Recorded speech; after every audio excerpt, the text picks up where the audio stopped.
సమావేశాలు మొదలయ్యాయి. ఈరోజు చూసుకుంటే జగన్మోహన్ రెడ్డి గారు సభకు హాజరయ్యారు. కానీ ప్రతిపక్ష హోదా ఇస్తే మా ఈ ప్రాబ్లమ్స్ చెబుతామన్నారు, ప్రజల వైపు గలం వినిపిస్తామన్నారు. వాళ్ళు రూల్ ప్రకారం మీకు 18 సీట్లు రాలేదు, 11 వచ్చినాయి కాబట్టి మేము ఇవ్వమన్నారు. దీనివల్ల బయటికి వాకౌట్ చేశారు అందరూ, కేడర్ అంతా. ఎలా అనిపిస్తుంది? ఎలా అనిపిస్తుంది అంటే పిలిచి ఎందుకు అవమానం పడటమే కదా. అవమానం చేయటం అంత అవసరం ఏముంది? అసలు పిలవకుండా ఉంటే ఏది ఉండదుగా. మీకు ముందుగానే తెలుసుగా 11 సీట్లు వచ్చినాయని జగన్కి. మరి పిలవటం ఎందుకు? అవసరమా? ఎందుకు అవసరం ఏముంది? ఒక పక్క సభ మొదలవగానే గవర్నర్ గారి ప్రసంగం మొదలైంది, గందరగోళం స్టార్ట్ అయింది. అరుచుకుంటున్నారు. ప్రసంగం అవ్వగానే ఓ సభ వాయిదా పడింది, వీళ్ళు వాకౌట్ చేసేసారు. సో మేము కూడా ఇప్పుడైతే పాలక పక్షాలకు ఎంత టైం ఇస్తారో మాకు కూడా అంత టైం ఇస్తే మేము మాట్లాడతామన్నారు. వాళ్ళు ఏమని అన్నారు? మరి అంతే కదా, వాళ్ళకి టైం ఇస్తే వాళ్ళు ఏదో వాళ్ళు మాట్లాడేది వాళ్ళు మాట్లాడతారు కదా. ఇప్పుడు ఏమి మాట్లాడినా ఆయన సొంతం గురించి ఆయన మాట్లాడకూడదుగా, ప్రజల కోసమేగా మాట్లాడేది. పోనీ ఆయన సొంతంగా ఏమరా బాబు నాకు తినడానికి లేదు, నాకు ఉండటానికి లేదు, నాకు ఏమన్నా ఇవ్వండి అని అడగడుగా, ప్రజల కోసమేగా మాట్లాడేది. అలాంటప్పుడు ఎందుకు ఇయ్యారు? మరి చెప్పటం ఎందుకు ఆయనకి? ఇప్పుడు బంతిలో కూర్చోబెట్టి వలపచనంగా చూస్తే ఎవరికైనా బాధే కదా. మరి జగన్తోనే అట్లాగే చేస్తున్నారు. ఆయన చేసిన తప్పు ఏముంది? ప్రజాగాలం వినిపించడానికి మేము వచ్చాము, అవకాశం లేనప్పుడు ఎందుకని వాళ్ళు వాకౌట్ చేశారు. మరి అంతే కదా, ఇది తప్పే కదా. మరి అంతే కదా, తప్పే. నువ్వు పిలవకుండా ఉండు, పవన్ కళ్యాణ్ అడ్రస్ లేకుండా వెళ్ళిపోతాడు. ఆయన కూడా ఒక మాట అన్నారు, మీరు తలకిందులుగా తపస్సు చేసినా ఈ 5 ఏళ్ల పాటు మీకు ప్రతిపక్ష హోదా ఇవ్వము, కావాలంటే ఫారెన్ కంట్రీ జర్మనీ వెళ్ళిపోండి అంటున్నారు పవన్ కళ్యాణ్ గారు జగన్. వీడు లండన్ వెళ్ళిపోతాడు, ఆ లండన్ ఫ్రెండ్లో ఉంది కదా, అక్కడికి వెళ్ళిపోతాడు వాడు. అర్థమైందా? జగను ఇక్కడే పుట్టాడు, ఇక్కడే పెరుగుతాడు, ఇక్కడే ఉంటాడు, ఇక్కడే మొగోడై అనిపించుకుంటాడు. వీడు అడ్రస్ లేకుండా వెళ్ళిపోతాడు. ఒక మాట అన్నారు, వైసీపీ పార్టీ కంటే జనసేన పార్టీ పెద్దదంట, ఆ పార్టీ చిన్నదంట. ఎన్ని సంవత్సరాల నుంచి చేస్తున్నావు నువ్వు నీ బతుక్కి?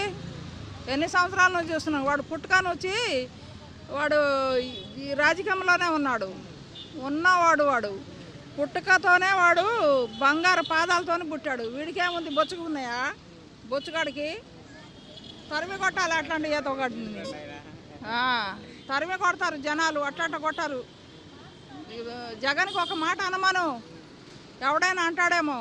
వీడికి ఎవరు సపోర్ట్ ఇస్తారు? బాడకావుకి ఎవడైనా సపోర్ట్ ఇస్తాడా? ఏం చేశాడని వీడు చెప్పు. లేని వాడికి ఏమైనా ఇస్తాడా? ఇన్ని హామీలు చెప్పాడు. ఆడపడుచులు, నా బిడ్డలు, నా చెల్లెలు అన్నాడు. మరి ఏం బీకాడు వీడు? ఏమైనా బీగుతాడా? ఏమైనా ఇస్తాడా? మరి ఇంకేంటి? మరి ఎందుకు ఇలా బాయ్కాట్ అంటే, బయటికి బాయ్కాట్ చేయడం అంటే బయటికి వాళ్ళు వచ్చేసారు నిరసనగా వ్యక్తం చేసి. మరి రేపైనా వస్తారని అడుగుతున్నారు. మరి వీళ్ళు అవకాశం ఇస్తే వస్తారా లేదా ఏంటి, ఎలా ఉండదు? అవకాశం వస్తే వెళ్తాడు. వెళ్తే ఆయన కూడా మాట్లాడే ఛాన్స్ ఇవ్వాలి కదా. ఛాన్స్ ఇవ్వకుండానే మీరు గందరగోళంగా మాట్లాడితే ఆయన ఏం మాట్లాడతాడు? మరి ఆయన మాటలు కూడా వినాలి కదా, ఆయన ఏం చెప్తాడో వినాలి కదా. చెప్పకుండానే మీరు గోలగోల చేసి బయటికి పంపిస్తే ఆయన ఎందుకు ఉంటాడు? అసలు అంత కష్టపడే అవసరం లేదు జగను. అర్థమైందా?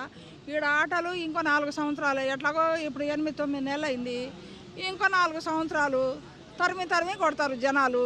అప్పుడు వీడు రోడ్డు మీద పడతాడు పవన్ కళ్యాణ్, చంద్రబాబు ఇద్దరు. ఏం జరగలేదండి, అంతా బాగానే జరిగింది. ఏం జరుగుతుంది? కామనే కదా, రాజకీయ నాయకులు అన్న తర్వాత కొట్టుకోవటం తిట్టుకోవటం కామన్ అయిపోయింది. సభా సమావేశాలు మొదలయ్యాయి, గవర్నర్ గారి ప్రసంగం గందరగోళంలోనే జరిగిపోయింది, సభ వాయిదా పడింది.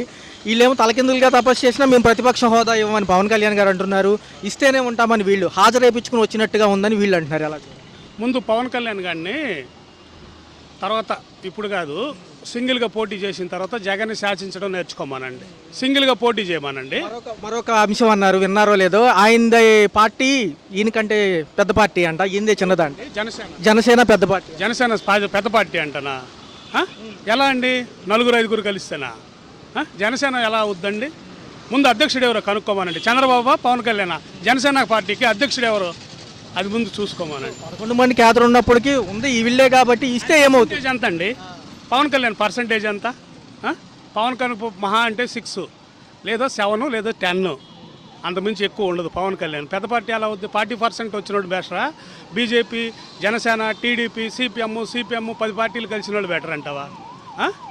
అంటే హోదా ఇస్తే ప్రశ్నిస్తారు, పథకాలు ఏమైనా భయం అంటారు. ఏమండి, వీళ్ళ యజమానికి చంద్రబాబుకి వీళ్ళ యజమానికి వీళ్ళందరికీ కూడా జగన్ని ఒంటరిగా ఎదుర్కోలేకే కదా, జగన్ని ఒంటరిగా ఏమి చేయలేకనే కదా అందరూ కలిసి పోటీ చేశారు. ఎవరిది పార్టీ పెద్ద పార్టీ అవుద్దండి? ఒకసారి ఆలోచించండి.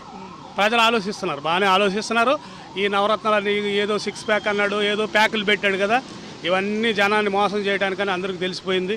అందరూ తెలివిగా ఇవాళ తప్పు చేసామని ఎవరికి వాళ్ళు చంపలేసుకోండి. అంటే ఇప్పుడు ఈ ప్రతిపక్షం కింద అనుకునే వాళ్ళు అడుగుతారని ఈ యొక్క గందరగోళం సృష్టించారంట అంతే కదండి.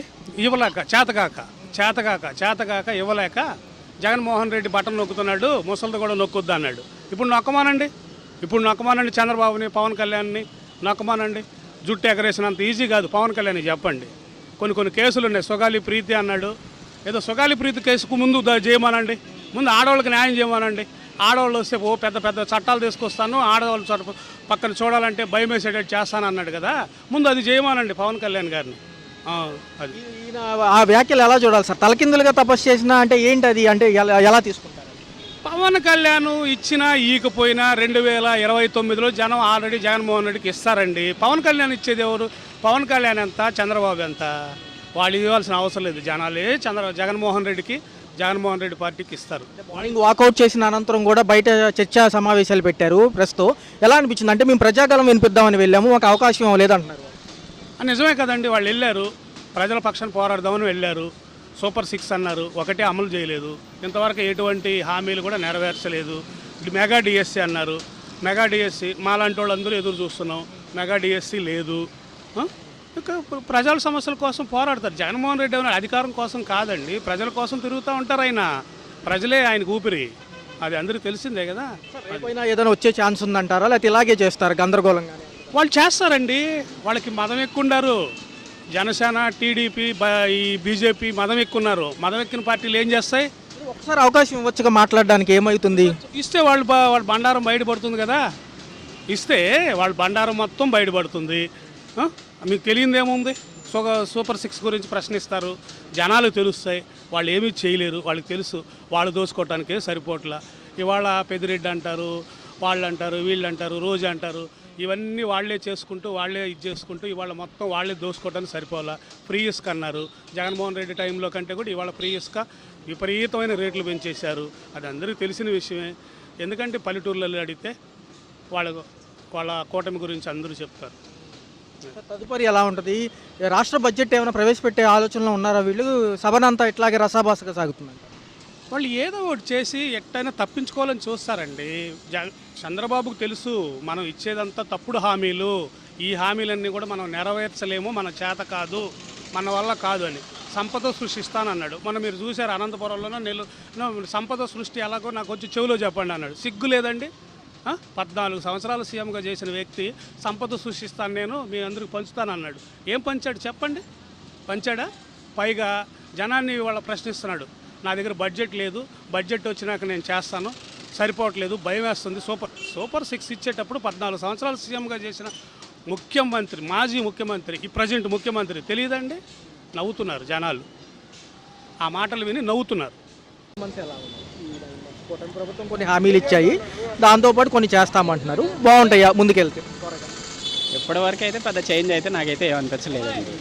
ఇంకా 1 year వరకు సరిగ్గా కంప్లీట్ అవ్వలేదు కాబట్టి చూడాలి. రేపటి నుంచి కూడా చూసుకున్నట్లయితే అసెంబ్లీ సమావేశాలు మొదలవుతున్నాయి, మాజీ ముఖ్యమంత్రి గారు కూడా వస్తున్నారు. ఎలా అనిపిస్తుంది? అంటే గతంలో రాలేదు కదా. వస్తే మంచిదే అండి, ఎవరో ఒకళ్ళు క్వశ్చన్ చేయడానికి ఉండాలి కదా. క్వశ్చన్ చేయకపోతే అసలు వాళ్ళకు కూడా ఏం చేస్తున్నారు ఏంటి అనేది ప్రజలకు తెలియాలి కదా. వాళ్ళు క్వశ్చన్ చేసే వాళ్ళు ఎవరైనా ఉంటే అప్పుడు వాళ్ళు కూడా ఆన్సర్ చేస్తారు. దాన్ని బట్టి వెళ్ళటం మంచిదే. రేపు జరిగే అంశాల్లో తల్లికి వందనం, అమ్మఒడి, పాతది, ఇవి సెక్షన్తో పాటు రైతు భరోసా, సూపర్ 6 పైన అమలు గురించి అంటున్నారు. ఆల్రెడీ 2 పథకాలు అమలైన విషయం తెలిసింది. మీకు ఎలా అనిపిస్తుంది? అంటే దాని గురించి మాట్లాడతారు.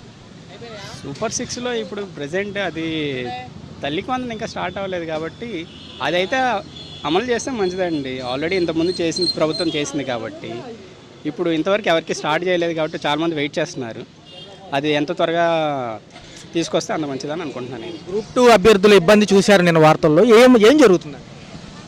అందరికీ తెలిసిందే కదండి, కొత్తగా మనం మాట్లాడుకునేది ఏముంది.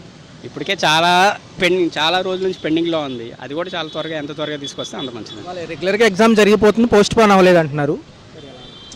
పోస్ట్ పోన్ అవ్వలేదు అని అంటున్నారు కానీ అది ఇంతవరకు అఫీషియల్గా ఏం అనౌన్స్మెంట్ ఇంతవరకు ఏం రాలేదు కదా. అది ఎంతో గవర్నమెంట్ నుంచి అఫీషియల్ అనౌన్స్మెంట్ వస్తే కానీ ఏ విషయం తెలియదు కాబట్టి చూడాలి. మీకు నచ్చిన అంశాలు నచ్చని అంశాలు ఏదైనా నచ్చినాయి అంటే ఇంకా పెద్దగా నచ్చిందంటే ఏమని చెప్పడానికి ఏం లేదండి. నాకైతే ఏం అనిపించలేదు. ఇంత ఏం కొత్త చేంజెస్ అయితే నాకేం అనిపించలేదు. చూడాలండి ఇంకా మరి అయితే.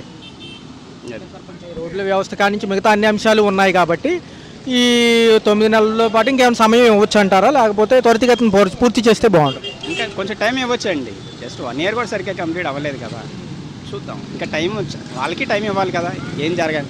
ఎందుకంటే మన ఆర్థికంగా వాళ్ళు కూడా కొంచెం అన్నీ చూసుకోవాలి అంటున్నారు కాబట్టి అది కూడా చూసుకుని దాని ప్రకారం వాళ్ళు ఏమైనా చేయడానికి మనకు కొంచెం టైం ఇవ్వాల్సిందే. అట్లాగే గతంలో ప్రతిపక్ష హోదా దక్కలేదని రాలేదు కాబట్టి జగన్ గారు ఈసారి వస్తారంటున్నారు. కేడర్కి దిశానిర్దేశం చేశారు ఏం మాట్లాడాలనేది. రేపు సభ ఎలా ఉండబోతుంది అనుకోవచ్చు? అదైతే నేను కూడా దానికోసం వెయిట్ చేస్తున్నాను. ఎలాంటి క్వశ్చన్స్ ముందు గవర్నమెంట్ ముందు ఎలాంటి క్వశ్చన్స్ పెట్టబోతున్నారు అని చెప్పి వెయిట్ చేయాలండి. జగన్ గారు వస్తే అందరికీ మంచిదే అని అందరూ అనుకునేదే కాబట్టి అంతమంది ముందు ఆయన ఎలాంటి క్వశ్చన్స్ అడగబోతున్నారు అనేది కూడా చూడాలి. 2.0 టూర్ స్టార్ట్ అయినట్టేనంటారా? అది దానికోసం కూడా వెయిట్ చేస్తున్నామండి, చూడాలి. అత్యంత వ్యయమైన ఈ పథకాలు నిజంగా జనాలకు అవసరం ఉన్నాయా? పారంపర్యంగా ప్రతి పార్టీ వచ్చినప్పుడల్లా ఇస్తుంది కాబట్టి తప్పదంటారా? తప్పదు కదా, ఇవ్వాలి కదా. ఇస్తామనే వచ్చింది, మీరు ఇస్తామనే. అవును సార్, అవును కరెక్టే. ఇస్తామన్నప్పుడు ఇవ్వాలి కదా, లేకపోతే జనాలు మోసం చేస్తారు. ఆల్రెడీ మొండి చేయి వాలంటీర్లకు చూపించారు, ఎలా అనిపిస్తుంది? వాళ్ళకు మీకు 10,000 ఇస్తామన్నారు, మరి వాళ్ళకి అసలు తీసేసారు. అదేం పద్ధతి? ఇస్తామన్నప్పుడు ఇచ్చి చెప్పి చేస్తే అది పద్ధతి కరెక్ట్. ఎవరే ఏ నాయకుడు అంటే ఆల్రెడీ లోటు బడ్జెట్ లో ఉంది కదా సార్ ప్రభుత్వం. కొంచెం ఓటు పెట్టినప్పుడు నువ్వు ఎందుకు నీకు తెలియదా? అమాయకులు ఏం కాదుగా మీరు. అవును సార్, అవును. మీకు అంతా తెలుసుగా, ఎంత ఉంది ఏంటి అన్ని తెలుసు కదా. అట్లాంటప్పుడు జనాలు మోసం చేయటం తప్పితే ఇంకేముంటుంది? ఒక పక్క మోడీ గారికి ఈసారి సపోర్ట్ ఉంది కాబట్టి పోలవరం అమరావతి ప్రతిసారి ఎలక్షన్ ప్రచారానికే వాడుతున్నారు తప్ప సాగుతుంది అంటారు ఈసారి. ఏం వస్తుందో అందరూ అదే అంటారు. ముందుకు సాగదు, చర్చ. మోడీ ఇస్తే కదా డబ్బులు, ఆ మోడీ ఇచ్చేది లేదు సత్యం. యువత పాపం అత్యంత దీనస్థితిలో ఉన్నారు. రెండోది ఉద్యోగ కల్పన కోసం చూస్తున్నారు సార్. చూస్తున్నారు. మరి ఈసారన్నా అవుతుందా? ఏమవుతుంది? మాటలకి ఇప్పుడు రోడ్లు వేస్తానంట పోలు వేరళ్ళకి, కార్లకు కానీ పెద్ద బళ్ళకి కానీ అన్నిటికీ టోల్ ఫీ చేస్తారు.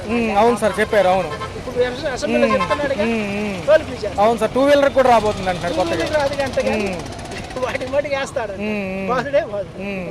సార్ చూసుకున్నట్లయితే జమిలీ ఎన్నిక సిద్ధంగా అమ్మంటున్నారు. మరి ఈయన ఎలా ఉండబోతుంది? 2027కి దేశం మొత్తం ఒకేసారి. అప్పటికి ఇంకా జనాలు అర్థం చేసుకుంటాడు, వీళ్ళు ఏంటో వాళ్ళు ఏంటో బ్యాలెన్స్ చేసుకొని అప్పుడు డిసైడ్ అవుతాడు జనాలు. Right sir, right. ఏమోనని ఎక్కడా కూడా రాయితీలు ప్రకటించలేదు. ఈ యొక్క బడ్జెట్ అయితే అయిపోయింది కంప్లీట్గా. కాకపోతే ఇచ్చిన సంక్షేమానికి కానివ్వండి ఆ ఇతర శాఖలకి కొరకొరగా ఇచ్చారు. మరి వచ్చే ఆర్థిక సంవత్సరం వరకు ఈ బడ్జెట్ ఎలా అనిపిస్తుంది సార్? దాని గురించి మనకు తెలియదండి, ఐడియా లేదు. నిత్యావసర సరుకుల ధరలు ఎలా అనిపిస్తున్నాయి? విపరీతం పెరిగిపోయినాయండి. విపరీతం అసలు నూనె పెరిగిపోయింది. ప్రతి వస్తువు 150 రూపాయలు 150 రూపాయలు లేదు. సార్ ఏ వస్తువు 100కి చేరడానికి రెడీగా ఉంది. మామాయిలు 70 రూపాయలు 80 రూపాయలు అమ్మేదే 150 రూపాయలు అమ్ముతాయి. గతంలో ట్రూ ఆఫ్ ఛార్జీలు నేను కాల్ చేసిన వీళ్ళే ఇప్పుడు వచ్చాక 2.27 పైసలు పెంచారు. వీళ్ళు పెంచారు. మేము మొత్తం తగ్గిస్తాం అది ఇది అన్నారా? ఏం తగ్గించిన వీళ్ళు 6 పథకాలకి గురించి ఇచ్చిన సంక్షేమం సరిపోతుంది. పిల్లలకి లేవు. పిల్లలకి మనిషికి 4,000 1500 40,000 60,000 లేవు. అవును సార్, అయిపోయినాయి. మహిళలకు డబ్బులని 200 పెట్టి బ్యాంకుల్లో చేయించారు. ఆ ఉద్యోగాలు 22,000 ఇస్తాడు. ఏమి లేవు. మామూలుగా కొట్టుకుంటూ వెళ్ళిపోవడానికి ఎంతసేపు వాళ్ళు రాజధాని అంటే కానీ జనాలు చూసే పనులు అసలు రేట్లు పెరిగినాయా తగ్గినాయా అవి చూసుకోవట్లా. పౌర సరఫరాల శాఖ మంత్రి గారు కూడా ఏం మాట్లాడట్లా. ఎంతసేపు ఈ రోడ్లు వేసుకోవడం మనుషులు పెరిగినాయా తగ్గినాయా అని చెప్పట్లే లేదు. కూడా కొత్త ప్రతిపాదన తీసుకొచ్చారు సార్. గ్రామాల్లో అనుసంధానమైన జాతీయ రహదారి రోడ్లు కూడా టోల్ గేట్లు పెడతారు, మళ్ళీ డబ్బులు వసూలు చేస్తారు. ఏం సార్ సమంజసమే అంటారా? పేదలు బతికే పని కాదండి. ఇప్పుడు రేట్లు పెరిగి 170 రూపాయలు అంట. ఏం తింటాం? ఇలా బియ్యం వచ్చి 1500 1600 ఏం లేవు. అసలు గిడ్డంగుల శాఖకు సంబంధించి ఏమీ మాట్లాడాలి. తగ్గిస్తే కొద్దిగా పేదలు బతుకుతారు. పేదలు బతకాలంటే తగ్గాలి. అది స్టోరీ ఇచ్చినా ఇప్పుడు నెలకోసారి ఇస్తారు. మొన్నటి దాకా ఏదో అదానీ కంపెనీల అంశం గురించి మాట్లాడుతున్నారు. 300 కోట్లు ఆ జగన్ తీసుకున్నాడు అంటారు. కాసేపు కేంద్రంలో వాళ్ళు బాగానే ఉన్నారు. వీళ్ళంతా వీళ్ళు తీసుకుంటారు. వీళ్ళు గుమ్మొక్కే అంత. ఏంటంటే జనాలకి ఏంటంటే 2 రూపాయలు తగ్గాలండి. ఎక్కడ తగ్గినా చేస్తే మనకి చంద్రబాబు వచ్చారు బాగా చూసా అంటారు. మరొక విషయం సార్, 2027కి జమిలీ ఎలక్షన్స్ అని కేంద్రం అంటున్నప్పటికీ నిన్న ఈయన ప్రకటించారు 2009లోనే ఇక్కడ రాష్ట్రంలో సార్వత్రిక ఎన్నికలు ఉంటాయని. మరి చూసుకున్నట్లయితే మరి ఈసారి సపోర్ట్ ఉంది కాబట్టి పోలవరం అమరావతి అవ్వాలి కదా. పోలవరం చేస్తారు వెళ్ళి మోడీ దగ్గరికి వెళ్ళి డబ్బులు తెస్తారట వీళ్ళు, మళ్ళీ నిధులు తీసుకుంటారు. ఎక్కడ సార్ ఆయన ఎన్నికల ప్రచారానికి వాడుకుంటున్నాడు తప్ప ఇచ్చింది ప్రచారం వాడుకుంటాడు. వాళ్ళు కావాలంటే వీళ్ళకి ఇస్తాడు, ఏ రోడ్డుకి ఇడు మళ్ళీ వచ్చేది మనకి ఆంధ్ర లేదు. మరి ఈ రోజేమో మహారాష్ట్ర ఎన్నికల రిజల్ట్ ఉంది, తిరుగుతున్నారు కదా. ఇవాళ పేదోడు బతికేది లేదయ్యా, అంత డబ్బు కొల్లడు బతకాల్సిందే. కానీ ఫస్ట్ శాఖ నిర్వీర్యం చేసింది వాలంటీర్ శాఖ. వాళ్ళ పరిస్థితి ఏమంటారు? వాలంటీర్ తీసాడు, ఇప్పుడు 10,000 ఇస్తా అన్నాడు వాళ్ళని గెలిచి ముందు, అసలు తీసి పారేసాడు. ఏం లేదండి, ఇలా ముందు గెలవాలి అంతే. గెలిచామా తర్వాత వాడు పడ్డాడు పోవడం లేదు, చేసేది ఏం లేదంటారు ప్రజలు. వాళ్ళు ఏం చేయరు. 10 ఏళ్ళు ఈయన ముఖ్యమంత్రిగా ఉండాలని పవన్ కళ్యాణ్ గారు అంటున్నారు. ఆయన ఉంటాడు తెలియదు, తెల్లరగా ఉంటాడు, మనిషి చచ్చిపోతారు తెలియదు అసలు. అవునవును, అది తెలిసా సత్యం, వాడికి ఏం తెలుసు ఒక్క వీళ్ళు ఏమండే మనిషి గ్యారెంటీ ఉందా? ఆయన ఉందా గ్యారెంటీ? ఏమన్నా గ్యారెంటీ కార్డు ఉందా? పక్కా చెప్పారు సార్, 80% ఉన్న సంక్షేమాన్ని గత ప్రభుత్వంలో 40 ఇస్తామని చెప్పేసి. ఏనండి వీళ్ళు ఆ రోడ్లు మాస్కులు రాసుకోవడం, ప్రజలకి ఏం తక్కువలో లేదా? మొన్న ఏమన్నారు మొత్తం తగ్గిస్తా అన్నారు. ఏం తగ్గించారు? ఏ తగ్గించారు? ఇసుక పాలసీని పారదర్శకంగా అమలు చేయడానికి ఎమ్మెల్యేలకు ఇస్తారండి. ఎమ్మెల్యేలే ఇసుక 8,000 ఉందండి, అవును. ఇవాళ వచ్చి 4,000 ఉందండి. పని చేపించేవాడు కావాలిగా, వస్తే సరిపోయిందా? అవును. రాగానే పనివాడు కావాలి, 10,000 కావాలి చేపించుకోండి, పని మొదలు పెట్టాలి. చేపించేవాడు పని లేదు, ఖాళీ. రైట్ సార్, సామాన్యులకి ఏమి రాయితీ ఇవ్వలేదు కదా. సామాన్యులకి ఏమీ రాయితీ ఇవ్వలేదు, దానివల్ల కలిగే ఉపయోగం ఏం కనబడలేదు. ఎంతవరకు పూర్వం చేసిన చర్యల గురించి మాట్లాడుకున్నారు అంతే తప్ప పార్టీలకి వాళ్ళ పనులు అయ్యి వాళ్ళు కక్షలు తీర్చుకోవడం తప్ప పరిపాలనా విధానం అనేది లేనే లేదు. ఇంకో 10 ఏళ్ళు ఈయనే చంద్రబాబు గారి ముఖ్యమంత్రి అన్నారు కాదు, 10 రోజులుంటే దండగే. ఓకే, 10 రోజులుంటే దండగే. అంటే ఈయన మరీ చేతులు పట్టుకుని మరీ చెప్పారు సార్ ఉప ముఖ్యమంత్రి దండగే. మరి ఎలా చూడాలి సార్? గ్రామాలకు సంబంధించి రోడ్లు కూడా టోల్ గేట్ అంటున్నారు కొత్తగా. నీకు ఏది ఉంటే అది పెడతాడు. ఆయన ఓట్లేసి గెలిపించినోడు కాదు, ఈవీఎంల మీద గెలిచినోడు కదా. జాతీయ రహదారుల బాధలు తెలియదు వాళ్ళకి. జాతీయ రహదారులకు అనుసంధానం అయ్యే గ్రామ రోడ్లు ఏవైతే ఉంటాయో ఆల్రెడీ పూర్వం సీసీ రోడ్ల కింద సెంట్రల్ గవర్నమెంట్ పని కాదు, దోసుకోవటం దాచుకోవటం. కరెంట్ ఛార్జీలు ఎలా అనిపిస్తున్నాయి సార్? కరెంట్ ఛార్జీలు ఎలా ఉన్నాయి? కరెంట్ ఛార్జీలు తగ్గిస్తాం పెంచమన్నారు, ఎక్కిన కాడ నుంచి కరెంట్ ఛార్జీలు ఆ ఛార్జీలు ఈ ఛార్జీలు అని వేస్తున్నారు. మరి ఎలా ఉంది సార్? ఏం చెప్తాం, వాళ్ళు చెప్పినట్టు ఇప్పుడు వాళ్ళు ఓట్లేసి గెలిచిన వాళ్ళు అయితే ప్రజల సమస్యలు కానీ ప్రజల యొక్క బాధలు కానీ తెలుస్తాయి. వాళ్ళు ఈవీఎంల మీద గెలిచినోడు కదా, కాబట్టి వాళ్ళకి ప్రజల సమస్యలతో పని లేదు. ఓకే, వాళ్ళకి ఏ కాడికి ప్రజల్ని వాళ్ళు ఓడించారని వాళ్ళకి తెలుసు. తెలుసు కానీ ఉపయోగం ఏముంది? సీట్లో కూర్చున్న తర్వాత ఎవరికైనా వాల్యూ, ఆ సీటుకే వాల్యూ, వాళ్ళకి కాదు. ఈ 6 పథకాలకి బడ్జెట్లు అత్యంతగా చూపించినప్పటికీ ఇచ్చింది అరకొరగానే ఉన్నాయి కదా. 6 పథకాలు ఆయన కావాలని చెప్పేసి జనాన్ని మభ్యపెట్టడం కోసం తప్ప 6 పథకాల్లో ఏ ఒక్క పథకం కూడా నెరవేరలేదు కదా. నిన్న 10 రోజుల వరకు చూశారు, జనాల గురించి రాయితీలు ఏమైనా ఇస్తారేమోనని ఎక్కడ ప్రకటించలేదు సార్. వాళ్ళు ఏమి ఇవ్వరు. పరిపాలన వాళ్ళు చేసేది కక్షపూరితమైన పరిపాలన, కానీ పరిపాలన కాదు ఇది, కక్షపూరితంగా చేస్తారు. అదానికి సంబంధించి 300 కోట్లు లంచం తీసుకున్నారంటున్నారు. మరి రేపు కేంద్ర ప్రభుత్వం వాళ్ళతో కలయికగానే ఉన్నారు కదా. ఏం చేస్తాం? వాళ్ళు ఏం చేస్తే వాడికి జనం ఇంకా ఏం చేయలేరు. 5 సంవత్సరాలు వాళ్ళు చెప్పింది, వాళ్ళు చేసింది, వాళ్ళు తలంచుకొని నోరు మూసుకొని కూర్చోవటమే, ఎందుకంటే పరిష్కారం ఏమీ లేదు. మరి వాలంటీర్ల గురించి కూడా నిన్న ప్రశ్నించడం జరిగింది, ఏం చెప్పలేదు సార్ ఫైనల్ గా? వాలంటీర్లు 50-50 అండి. కొంతమంది ఒక రకంగా ఉంటారు, కొంతమంది ఒక రకంగా ఉన్నారు. వాలంటీర్ల విషయంలో 50-50 ఛాన్స్ అంతే, ఫుల్ ఏం కాదు. ఇది సంక్షేమం అటకెక్కినట్టేనంటారా? సంక్షేమం అటకెక్కినట్టేనంటారా? సంక్షేమం అటకెక్కినట్టు అసలు సంక్షేమం ఎక్కడుంది అటకెక్కడానికి? ఉంటే కదా అటకెక్కడానికి, అసలు లేదుగా. ఒక పక్క 104-108 మందికి జీతాలు లేవంటున్నారు సార్. అంగన్వాడీలు కూడా తమ సమస్యల కోసం పోరాడతాం. సగం తగ్గించారు. ఆరోగ్యశ్రీ కేసులు తీసుకున్నా కూడా హాస్పిటల్లో వేరే వాళ్ళు ఎక్స్ట్రా డబ్బులు తీసుకుంటున్నారు. ఎందుకని? వాళ్ళు బిల్లులు సక్రమంగా పాస్ చేయట్లేదు కాబట్టి హాస్పిటల్ వాళ్ళు మళ్ళీ డబ్బులు ఎక్స్ట్రా తీసుకుంటున్నారు. దాని గురించి ఎవరికి కంప్లైంట్ చేసినా సరే ఎవరు పట్టించుకోవట్లేదు. ఎందుకు పట్టించుకోవట్లేదు? వాళ్ళు సకాలంలో విడుదల చేయట్లేదు కాబట్టి వాళ్ళు పట్టించుకోవట్లేదు. ఎలా అయితేనే అసెంబ్లీ సమావేశాలు 10 రోజులు ముగిసిపోయాయి సార్. వాళ్ళ మీద వీళ్ళ మీద వాళ్ళు అంటున్నారు. వాళ్ళు దర్పం కోసం చేసుకున్న సమావేశాలు తప్ప ప్రజల గురించి ఒక్క పాయింట్ కూడా లేదు దాంట్లో. Right sir, right sir, right sir. Hello, Telugu రాజ్యం ఛానల్ చూస్తున్నారా? సామాజిక, రాజకీయ, జీవన చిత్రణే తెలుగు రాజ్యం. అతిశయోక్తులు అసత్యాలు ఉండవు. రాజకీయ కోణం కాదు, ప్రజా కోణమే కొలబద్ద. తెలుగు రాజ్యం వీక్షణ మీ ఉత్తమ అభిరుచికి నిదర్శనం.